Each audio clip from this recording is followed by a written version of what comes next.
धन्यवाद सभापति महोदय। मैं माननीय प्रधानमंत्री जी का आभार प्रकट करता हूं जिन्होंने बोलने का अवसर भी दिया और आज हम गर्व के साथ कह सकते हैं मोदी है तो मुमकिन है और ये मुमकिन करके दिखाया। इसका सबसे बड़ा सबूत ये बजट है, क्योंकि ये सिर्फ एक वार्षिक बजट नहीं, ये विकसित भारत का रोड मैप है और संकल्प से सिद्धि तक ले जाने का रास्ता है। लेकिन माननीय सभापति जी, जैसे ही हम लोग विकसित भारत की बात करते हैं, विपक्ष के पेट में मरोड़ पड़ने शुरू हो जाते हैं। और यही नहीं, ये दर्द थोड़ा इससे भी ज्यादा दिखेगा। जावेद साहब सुनिए, पिछले कल ही नतीजे आए हैं, सुनिए। और दिल्ली के चुनाव के नतीजों ने बताया कि दिल्ली वालों ने आपदा मुक्त दिल्ली कर दी है और ये कह दिया कि केवल नारा नहीं है, दिल्ली के दिल में मोदी है, ये करके दिखाया है। और दिल्ली वालों ने आपदा की लूट की खुली छूट, जो लूट और भ्रष्टाचार चारों ओर फैला था, आज उनको बाहर का रास्ता दिखाया है। दिल्ली में कमल का फूल खिलाया है। महान जनता ने, दिल्ली की महान जनता ने 10 साल के कुशासन और प्रदूषण को बाहर का रास्ता दिखाया। दिल्ली की जनता ने मोदी जी के विकास का मार्ग चुना है। आज मैं ये कह सकता हूं, आज अंधेरा छटा है, आपदा का बादल फटा है, दिल्ली के सौभाग्य का सूर्योदय हुआ है, क्योंकि दिल्ली में कमल खिला है, दिल्ली में कमल खिला है। यही नहीं, हमारे बड़े बुजुर्ग कहते हैं कि जब माता लक्ष्मी आपके ललाट पर आपका तिलक करने आए तो मुंह धोने ना चले जाएं, फटाफट अपना तिलक कराएं। और इसी तरह का अवसर किसी को गंवाना नहीं चाहिए। ऐसा ही मोदी सरकार ने अवसर दिया, जहां मां लक्ष्मी आप सबके द्वार आई है। 12 लाख तक कोई टैक्स नहीं लगेगा, इनकम टैक्स नहीं लगेगा, जो आज तक संभव नहीं हुआ। इसलिए तो कहते हैं मोदी है तो मुमकिन है, क्योंकि 12 लाख तक जीरो टैक्स कर दिया है। और मैं विपक्ष के मित्रों से कहना चाहता हूं, अब तो थोड़ा चेहरे पे मुस्कुराहट लाइए, पूरा देश खुश है भाई, आपको भी टैक्स नहीं देना पड़ेगा। मैं आगे बताऊंगा इंदिरा जी के समय क्या क्या होता था। आज भारत के 4 ग्रोथ इंजन तय हुए हैं, एग्रीकल्चर हो, एमएसएमई हो, इन्वेस्टमेंट हो या एक्सपोर्ट हो। और हमने जो विकसित भारत के लिए लक्ष्य तय किए हैं माननीय सभापति जी, वो भी सन 2047 तक शून्य गरीबी होगी, गरीबों को गरीबी से मुक्ति मिलेगी।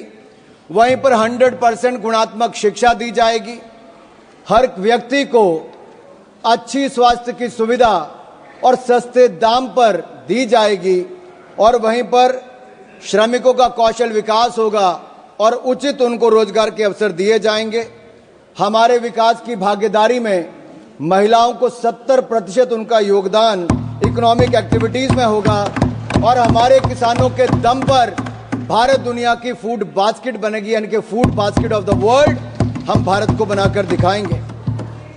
माननीय सभापति जी, हमारा मानना है मध्यम वर्ग खुश तो देश खुश, किसान का सम्मान तो देश का सम्मान, गरीब का भला तो देश का भला।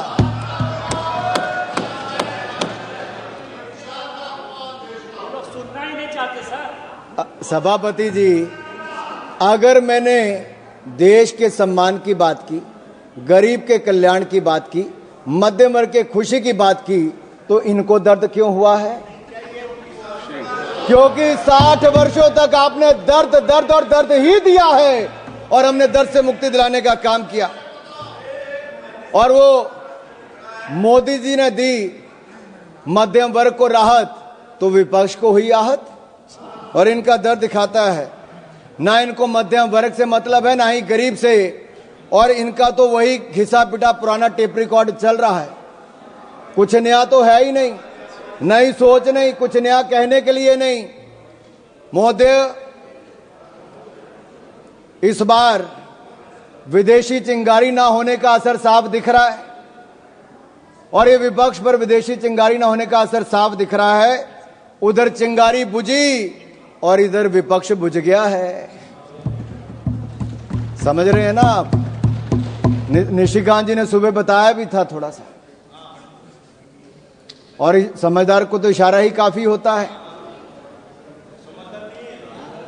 इनके जमाने में इनकम टैक्स का चाबुक चलता था, टैक्स टेररिज्म था, और ये टैक्स का चाबुक चलाने वाले हमसे पूछ रहे हैं कि आपने बजट ऐसा क्यों दिया है। और राहुल गांधी जी क्या कहते हैं? नेता प्रतिपक्ष कहते हैं, Rahul ji calls it as a band-aid budget. अरे आप लोग घाव देते रहे, हम घाव भरते रहे। Late me say this is not a bandage budget, this is a booster budget, this is a booster budget, this is a booster shot. और जो कहते हैं कि पैराडाइम शिफ्ट की बात करते हैं, माननीय सभापति जी मैं कहना चाहता हूं पैराडाइम शिफ्ट तो आया है। यूपीए के समय स्कैम भारत था, आपके समय 2G स्कैम हो, कॉमनवेल्थ गेम्स स्कैम हो, अंतरिक्ष देवास स्कैम हो, कोल स्कैम हो, अगस्ता वेस्टलैंड स्कैम हो, स्कैम पर स्कैम था। और ये स्कैम भारत से आज सक्षम भारत की ओर कोई लेकर आया है तो नरेंद्र मोदी जी लेकर आए हैं। आज हम बात करते हैं एस्पिरेशनल इंडिया की, स्टार्टअप इंडिया की, विकसित इंडिया की, खेलो इंडिया की। अभी दयानिधि मरन जी खेलो इंडिया की बात कर रहे थे। वो अपने राज्य के खेल मंत्री की बात तो की, ये नहीं बताया कि मोदी जी ने खेलो इंडिया दिया था और तमिलनाडु में कराने का निर्णय हमने लिया था। उस समय मैं ही खेल मंत्री था, मोदी जी ने लिया था। And let me say this to each and everyone, aspirational India will not sit until we make India विकसित। और ये विकसित भारत हम बनाकर रहेंगे। हमारी एक नहीं अनेक योजनाएं उसी दिशा में है। कांग्रेस के समय जब बजट था तो एक फैमिली के वेलफेयर के लिए था। आज मोदी सरकार का बजट नेशनल वेलफेयर के लिए, नेशनल वेलफेयर के लिए। इनके लिए परिवार प्राथमिकता थी, हमारे लिए देश प्राथमिकता है। और इसीलिए आज लगातार हम लोग आगे बढ़ रहे हैं। मुझे पता है आप लोग मिडिल क्लास के नाम पे आपके चेहरे पे दर्द क्यों दिखा। ये दर्द जो झलका है ना साहब इनका, इनके लिए मिडिल क्लास के वर्ग, टैक्स पेयर, इनकी तिजोरी भरने वाला था। टैक्स तो मिडिल क्लास देता था, घोटालों में कांग्रेसी पैसा खा जाते थे, एक के बाद दूसरा स्कैम करके दिखाते थे। इन लोगों के लिए मिडिल क्लास इनकी तिजोरी भरने वाला है। हमारे लिए मोदी जी के लिए मिडिल क्लास ग्रोथ पार्टनर है, देश के विकास का भागीदार है। इनके समय टैक्स टेररिज्म था, टैक्स कलेक्शन, उस पर प्रेशर बनाया जाता था। हमारे समय टैक्स में राहत दी जाती है और साथ ही साथ टैक्स कलेक्शन बढ़ाकर भी दिया जाता है। One nation one tax, GST लाने का किसी में दम था तो प्रधानमंत्री नरेंद्र मोदी जी लेकर आए। आज रिकॉर्ड जीएसटी कलेक्शन है साहब, 1,75,000 करोड़ रुपया औसतन हर महीने का टैक्स कलेक्शन है। उसका सबसे बड़ा लाभ राज्य की सरकारों को मिल रहा है। और यह बजट केवल जीडीपी का आंकड़ा नहीं, या मैं कहूं जीडीपी का नहीं, जो ग्रॉस डोमेस्टिक प्रोडक्ट आप कहते हैं वो नहीं, ये जीडीपी हमारे लिए है गरीब, देशभक्ति और प्रगति। जीडीपी गरीब, देशभक्ति और प्रगति इनके लिए है।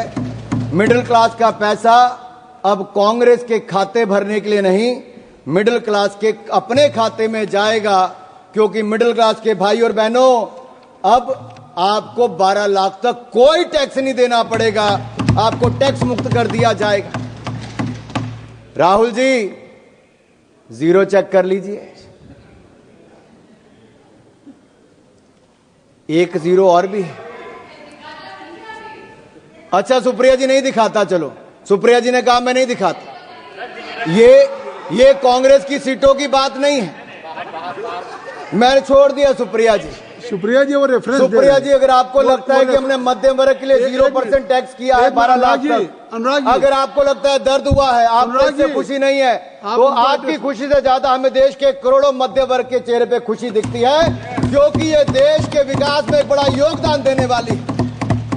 ये जीरो गिनने की बात, आप उनको मत एड्रेस करिए, आप इधर एड्रेस। माननीय सभापति जी, ये जीरो चेक करने की बात मैंने राहुल गांधी जी से की और वो आपने रेफरेंस दिया है, और मैंने रेफरेंस दिया है और मैं आप सबके सामने पूछ, माननीय सभापति जी, सन 2014 के लोकसभा चुनाव दिल्ली की जनता ने कांग्रेस को कितनी सीटें दी?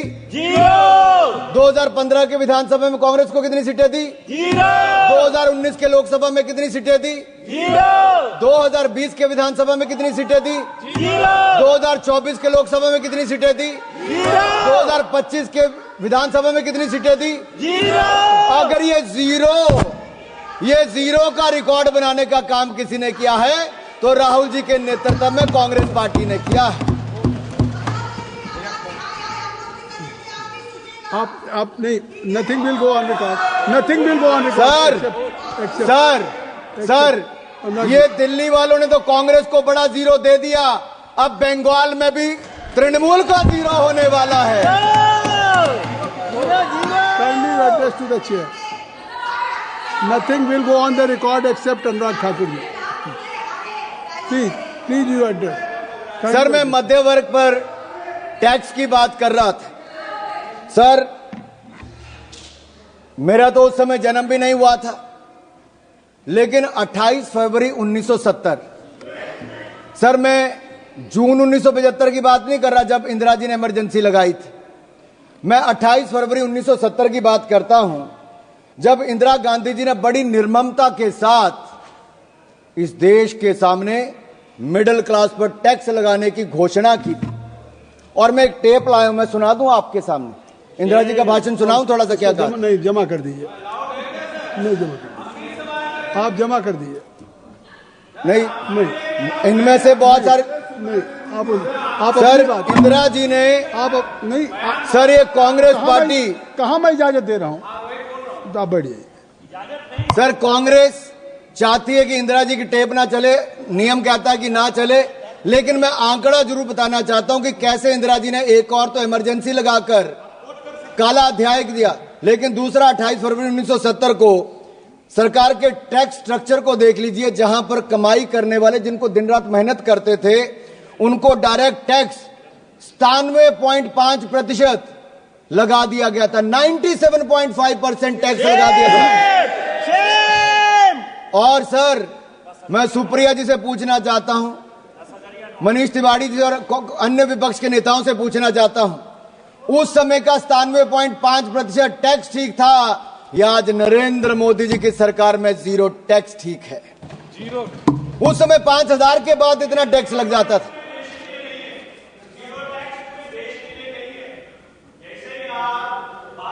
रिकॉर्ड में नहीं जा रही, कोई चीज रिकॉर्ड में नहीं जा रही। Nothing will go on record except Anurag Thakur ji speech. Please आप कहिए। माननीय सभापति जी, आप उधर क्यों देखते हैं? माननीय सभापति, आप इधर देखिए। मैं आपको ही कह रहा हूं माननीय सभापति जी, ये मनीष जी का दर्द बहुत हल्का, 10,000 नोट था किसके पास? क्योंकि इनकी आमदन 12 लाख से ज्यादा हो सकती है, मैं उस पर टिप्पणी नहीं करूंगा, लेकिन जो करोड़ों लोगों की 12 लाख तक की आमदन है, मैं पूरी जिम्मेदारी के साथ कहता हूं 12 लाख तक कोई टैक्स नहीं देना पड़ेगा, जीरो टैक्स है। और मैं याद करा दूं कांग्रेस के अपने मित्रों को, उस समय 5000 की आमदन के बाद 97.5% टैक्स सरचार्ज लगा के कर दिया था। और काला धन अगर किसी के कारण इकट्ठा हुआ, भाई निशिकांत दुबे जी को याद होगा, प्रणब मुखर्जी ने जो अपना व्हाइट पेपर दिया था, उस सब में कहा गया था कि काला धन के पीछे कारण क्या है, तो उस समय की कांग्रेस की नीतियां थी जो काला धन करने के लिए काम करना पड़ता था। यही दिया था कि नहीं दिया? अगर ये सब इनके समय, सर हम तो देश के लोगों को ईमानदारी से टैक्स देने की बात कर रहे हैं और देश के टैक्स पेयर का धन्यवाद करते हैं, वो ईमानदारी से टैक्स दे रहे हैं, तो आज जाकर जनता को पक्का मकान भी मिल रहा है, शौचालय भी मिल रहा है, पानी भी मिल रहा है, अनाज भी मिल रहा है। ये मिल रहा है क्योंकि एक ईमानदार सरकार नरेंद्र मोदी जी के नेतृत्व में चल रही है। ये मिडिल क्लास के खाते में सेंधमारी करते थे।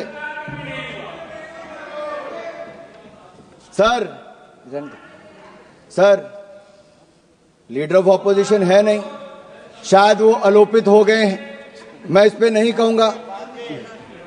सर वो बार बार सर बैठे बैठे मत टिप्पणी करिए जावेद साहब।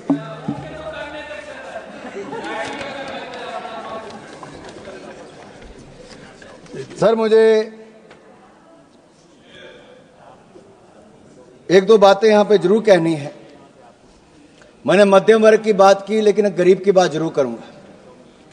सर एक राजनीतिक दल ऐसा है जिनके पहले प्रधानमंत्री से लेके मोदी जी से पहले के प्रधानमंत्री यानी कि नेहरू जी से लेके मनमोहन सिंह जी तक, इन सब लोगों ने गरीबी हटाओ का नारा लगाया, गरीबों को छलने का काम किया और गरीबों के लिए गड्ढे खोदने का काम किया। लेकिन एक गरीब मां के बेटे नरेंद्र मोदी जी ने मात्र 10 वर्षों में कर दिखाया जो आप 60 साल में नहीं कर पाए।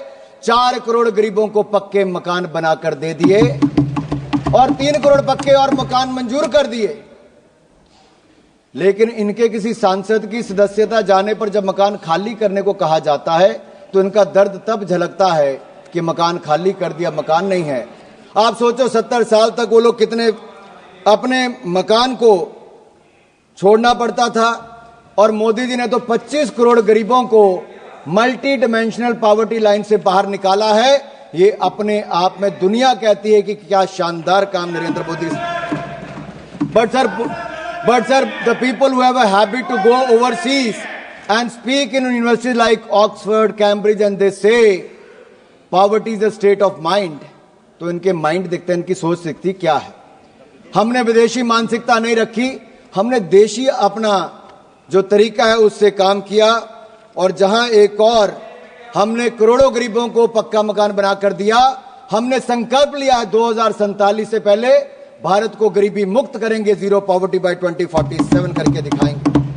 लेकिन सर कुछ लोगों की दिक्कत है, कुछ लोग अमेठी रायबरेली जाते हैं तो उनको तो झोंपड़ियां चाहिए थी, सड़कों पे लेटे हुए गरीब चाहिए थे, फोटो सेशन के लिए झोंपड़ी होनी बहुत जरूरी थी, वर्षों तक ये होती रही, कलावती चाहिए थी।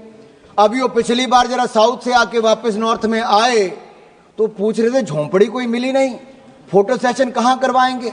तो वहां के लोगों ने कहा भाई नरेंद्र मोदी की सरकार ने पिछले 10 सालों में यहां के लाखों गरीबों के लिए पक्का मकान बनाकर दे दिया। अब उनको समृद्धि और स्वाभिमान के साथ जीना सिखा दिया है और गरीबी रेखा के पार ले जाने का काम नरेंद्र मोदी जी की सरकार ने किया। मैं तो इतना ही कहूंगा, आपने गरीब और गुरमत में उनको रखा। सर मुझे जो एक दो बातें यहां पर और करनी है,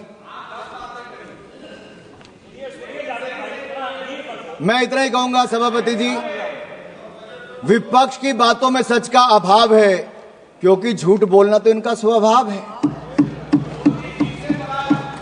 और मैं आंकड़े देकर बताता हूं, अगर इनकी 2014 में 16 आईआईटी थे, आज बढ़कर 23 हो गए, 13 आईएम थे, आज बढ़कर 21 हो गए, 9 ट्रिपल आईटी थे वो 25 हो गए, 7 एम्स थे 24 हो गए, 308 मेडिकल कॉलेज थे 760 हो गए, 740 यूनिवर्सिटी थी 1200 यूनिवर्सिटी हो गई, 74 एयरपोर्ट थे 160 एयरपोर्ट हो गए, 91,287 किलोमीटर नेशनल हाईवे था जो आज बढ़कर 1,50,000 किलोमीटर से ज्यादा हो गया। ग्रामीण सड़कें 3,23,000 किलोमीटर थी, आज 7,60,000 किलोमीटर हो गई। 248 किलोमीटर मेट्रो था, आज 1,000 किलोमीटर होकर दुनिया का तीसरा बड़ा मेट्रो बन गया। हमारी बिजली का उत्पादन 247 गीगावाट से बढ़कर 447 गीगावाट हो गया। यही नहीं, हमारा देश जो 10वें नंबर की अर्थव्यवस्था था आज दुनिया की 5वीं बड़ी अर्थव्यवस्था बन गया है और अगले 3 सालों में दुनिया की तीसरी बड़ी अर्थव्यवस्था बन जाएगा। जो कहते थे कि बजट कहां बढ़ा है, माननीय सभापति जी, डिफेंस का बजट 2013-14 में 2,03,499 करोड़ था, जो रिकॉर्ड बढ़कर 6,81,210 करोड़ रुपया हो गया। यही नहीं, सड़कें बनाने का रोड ट्रांसपोर्ट का बजट इनके समय 25,476 करोड़ था, जो बढ़कर 2,87,000 करोड़ हो गया।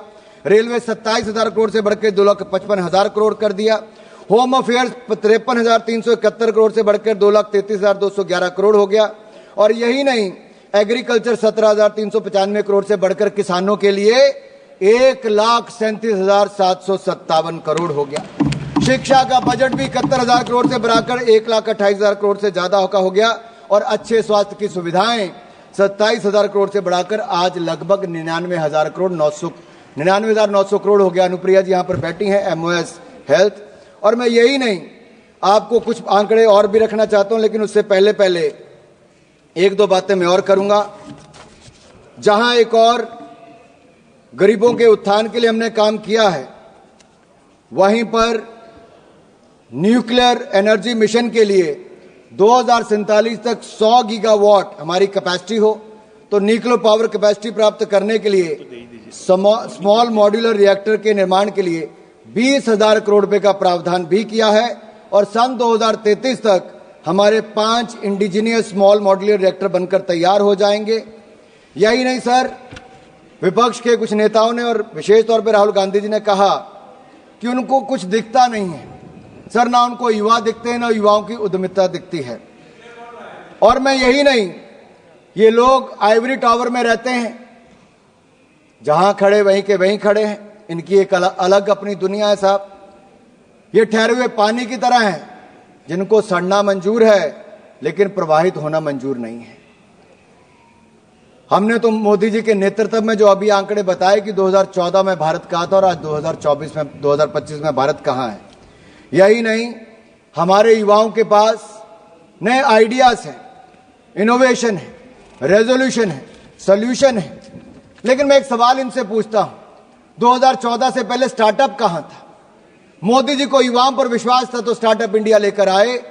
आज जितने कांग्रेस के सांसदों की आंकड़ा नहीं है ना, उससे ज्यादा भारत के यूनिकॉर्न का आंकड़ा 117 यूनिकॉर्न आज भारत में है। लेकिन कांग्रेस तो एक ही को स्टार्टअप करने में लगी रही। साहब, कितनी बार लॉन्च किया, ऐसा स्टार्टअप था कि वो पास ही नहीं हो पाया, बार बार फेल हो गया। और यही नहीं, अब तो हमारा प्रयास है, जहां एक और 1.5 लाख से ज्यादा स्टार्टअप्स बन गई। फर्स्ट टाइम एंटरप्रेन्योर्स की कैटेगरी के लिए जहां 5 लाख महिलाओं को, SC ST को अब 2 करोड़ रुपए तक का टर्म लोन देने का काम मोदी सरकार करेगी। एक बहुत बड़ा कदम। इससे पहले मुद्रा योजना हो, स्वनिधि हो या emergency credit line guarantee scheme हो, इन सब के माध्यम से बैंकों ने शानदार काम किया। लेकिन यूपीए के समय पॉलिसी पैरालिसिस तो थी, साथ में फोन बैंकिंग भी थी। क्योंकि मनीष ने अभी कहा कि पॉलिसी पैरालिसिस इनके समय था, फोन बैंकिंग भी थी। 12 में से 11 बैंक घाटे में थे, पीसीए फ्रेमवर्क में थे। हम 4R लेकर आए और हमने बैंकों को सुधार किया। आज 12 के 12 बैंक मुनाफे में हैं। अकेला एसबीआई 66,000 करोड़ रुपए का मुनाफा कमा रहा है सर, 66,000 करोड़ का। यही नहीं सर, अगर आप देखिए, हम सर, मुझे 4-5 मिनट में खत्म कर दूंगा sir. If today we have to say, we can say Congress is anti business, anti entrepreneur and anti youth party. Sir, मैं एक आपके माध्यम से देश समाज के सामने, संसद सदन के सामने एक बात रखना चाहता हूं। एआई की बात की गई। क्या एआई केवल आर्टिफिशियल इंटेलिजेंस की बात है? मोदी ने कहा हम तो एस्पिरेशनल इंडिया को आर्टिफिशियल इंटेलिजेंस के साथ जोड़कर देख रहे हैं। लेकिन एआई एक एंटी इंडिया सोच के लिए भी है सर। वो लोग जो सेंसेक्स के गिरने पर सेलिब्रेट करते हैं, झूमते हैं, जो फाइनेंशियल इंस्टीट्यूशन को डैमेज करने के लिए लगातार प्रयासरत रहते हैं, जो भारत के नुकसान करने की बार बार कोशिशें करते हैं, जो भारत को बदनाम करने का प्रयास करते हैं, क्या आपको लगता है देश के लोग कभी उनके साथ खड़े होंगे? ये एआई जो है ना, एंटी इंडिया वाले, इनके साथ कभी कोई खड़ा नहीं होगा। और सर, एक गठबंधन भी बड़ा था। वो कहते हैं ना, 7 फेरे भी लेने हो तो सत्यता, समर्पण और प्रेम ना हो तो वो 7 जन्म का साथ भी नहीं चलता, 7 महीने भी नहीं चलता। और यही इंडी गठबंधन के साथ वो आज तार होता नजर आ रहा है। आज छोटे छोटे दल भी कांग्रेस को कहते हैं कि इनका नेतृत्व हमें नहीं चाहिए। यही नहीं सर, लीडर ऑफ ऑपोजिशन के लिए, नेता प्रतिपक्ष के लिए मैंने पहले भी कहा था कि नेता प्रतिपक्ष का पद जिम्मेदारी और ईमानदारी का है। लेकिन इनसे जिम्मेदारी और ईमानदारी की उम्मीद करना वैसा ही है जैसे किसी बिल्ली को दूध की रखवाली करने के लिए बोल दो सर। और यही नहीं सर, हमने सेमीकंडक्टर को लेकर आए, बड़ी बड़ी हजारों करोड़ की इन्वेस्टमेंट आई। एस्पिरेशनल इंडिया को, आर्टिफिशियल इंटेलिजेंस को भी आगे लेकर आएंगे। सर, मैं 2 मिनट में बस खत्म कर रहा हूं। आर्टिफिशियल इंटेलिजेंस का इस्तेमाल मोदी जी भारत के सशक्तिकरण के लिए करना चाहते हैं, लेकिन विपक्ष के एक नेता इसको विभक्तिकरण के लिए करना चाहते, क्योंकि वो एआई का उपयोग कास्ट सेंसस के लिए करना चाहते हैं, जो आज भी जात पात से बाहर ना आना चाहते हो। अभी एक सांसद ने भाषण दिया, उन्होंने केवल एक क्षेत्र की बात करके छोड़ दी। सर, आज भी क्षेत्रवाद जातवाद के नाम पर अगर विपक्ष देश को बांटने का प्रयास करेगा, और कांग्रेस के एक सांसद ने पिछले सत्र में भी, पिछले जो हमारा सदन था उसमें भी कहा था कि दक्षिण भारत के लिए कर दीजिए, वहां की जनता ने भी उसको वापस चुनकर नहीं भेजा, क्योंकि देश एक रहना जानता है और मोदी जी के नेतृत्व में एक रह के आगे बढ़ना चाहता है। मैं राहुल गांधी जी ने कहा कि देश के फिस्कल डेफिसिट की बात की। मैं ये कहूंगा राहुल जी, आप फिस्कल डेफिसिट से ज्यादा अपने पॉलिटिकल डेफिसिट की चिंता कीजिए। फिस्कल डेफिसिट की चिंता मोदी जी कर लेंगे, दूसरे का मुझे पता नहीं। और यही नहीं सर, आज जो दिल्ली में केजरीवाल जी के साथ राहुल जी इल्लू इल्लू कर रहे थे ना, वो 70 में से 67 सीटों पर उनकी जमानत जब्त हो गई, खाता खुल नहीं पाया। और मैंने पहले भी कहा था, डबल डेटिंग करने वालों का हाल वो आज यहां पे नजर आ गया है। और राहुल गांधी जी के आइडियाज और विपक्ष के आइडिया को विपक्ष ने कृपया समाप्त, देश ने माना नहीं। सर, ये आखिरी 2 लाइनें कह के मैं खत्म कर रहा हूं। सर क्योंकि मैं इतना ही कहूंगा, उन्होंने आंकड़े दिए हैं ना, आज देश और दुनिया में सर एक बहुत बड़ा आयोजन चल रहा है, वो है दिव्य और भव्य महाकुंभ का। भक्ति, अध्यात्म और सामाजिक समरसता से ओत प्रोत भारत का दर्शन करने का इससे अवसर मिलता है। सर, मुझे भी परसों जाने का अवसर मिला, मैंने भी कुंभ में स्नान किया। मैं इस अलौकिक आनंद का वर्णन नहीं कर सकता। वैसे वहां के माहौल के बारे में एक बात जरूर मैं कर सकता हूं कि जात पात पूछे नहीं कोई, हरि को भजे सो हरि के होई। धन्यवाद। कहने के लिए सर, प्रयागराज में कुछ लोग कहते हैं कि उनके पुरखों ने, जैसे मान लीजिए जवाहरलाल नेहरू जी ने कुंभ में स्नान किया था, लेकिन आज की पीढ़ी जाने के लिए तैयार नहीं है। हालांकि जाते तो अवसर मिल जाता स्नान करने का भी, भारत के दर्शन करने का भी, दादाजी की समाधि पे फूल चढ़ाने का भी। और यही नहीं, हाँ हो सकता है सर अंकल सोरोस और अंकल सैम ने मना किया हो, कृपया समाप्त और फतवा जारी कर दिया हो कि ना कोई रामलला के दर्शन करने जाएगा, ना कोई कुंभ स्नान करने जाएगा। सर, ये वही है जो दिल्ली के चुनाव में जिनके, कृपया समाप्त करें। Sir, don't cut my time sir. कृपया समाप्त कर दिए। सर मैं बजट समाप्त कर दें। सर मैं समाप्ति कर रहा हूं। सर मैं इतना ही कहूंगा, काफी बात आपने। सर ये लास्ट लाइन कह के कर रहा हूं कि जहां भारत की क्षमताओं को बढ़ाने का काम कर रहे हैं, वहीं पर जब हमने बिहार के बारे में बात की कि मखाना बोर्ड वहां पे बनाएंगे, तो जो लोग वहां जाके दूसरों के साथ मटन बनाने का काम करते थे, मखाना बोर्ड पर उनके चेहरे मुरझा गए। ऐसा क्यों है सर? सर, ग्रीनफील्ड एयरपोर्ट की बात हमने बिहार के लिए, तो उसका विरोध करना शुरू कर दिया। कोसी कनाल प्रोजेक्ट की बात की, national institute of food technology की बात की, तो उस पर भी सर मैं ये कहूंगा कि मोदी सरकार का ये बजट जो है वो विकसित भारत बनाने के लिए है, वो उसी दिशा में आगे बढ़कर है। और पूरे देश ने मोदी जी के इस बजट का स्वागत किया है। आपने मुझे बोलने